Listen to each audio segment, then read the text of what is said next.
What happens to life when the sun dies? Could that be the end of everything? Or the beginning of something new? Scientists now believe that life could survive, even thrive, on a frozen moon of Jupiter called Europa. Let's start with what happens to the sun. In a few billion years, our sun will run out of fuel. When that happens, it will grow into a massive red giant. It will become hundreds of times bigger and thousands of times brighter. Earth and the inner planets will become too hot for life. But something strange will also happen.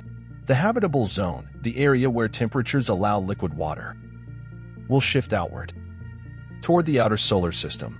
That's when Europa becomes interesting. Europa is one of Jupiter's largest moons. At first glance, it's just a frozen ball of ice. But underneath that icy shell is something incredible, a global ocean.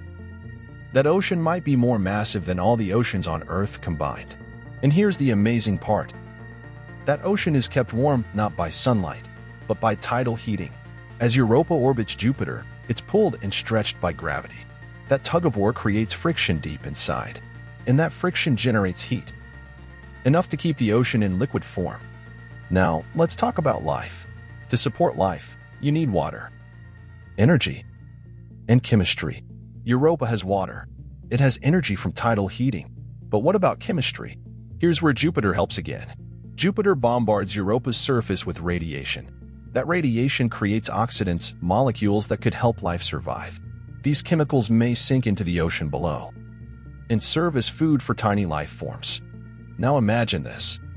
As the sun becomes a red giant, Europa's icy surface could begin to sublimate, turn directly from solid ice into gas.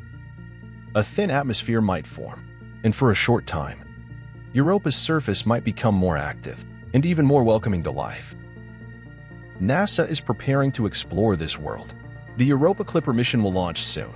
It will fly by Europa nearly 50 times to scan its ice, ocean, and chemistry. It will look for signs of water plumes and maybe signs of life.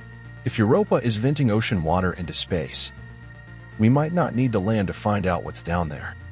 So when the sun dies, life on Earth may end, but maybe life on Europa is just beginning. What do you think? Could this frozen moon be a second cradle for life? Let us know your thoughts in the comments. And if you enjoy space science made simple, follow us for more.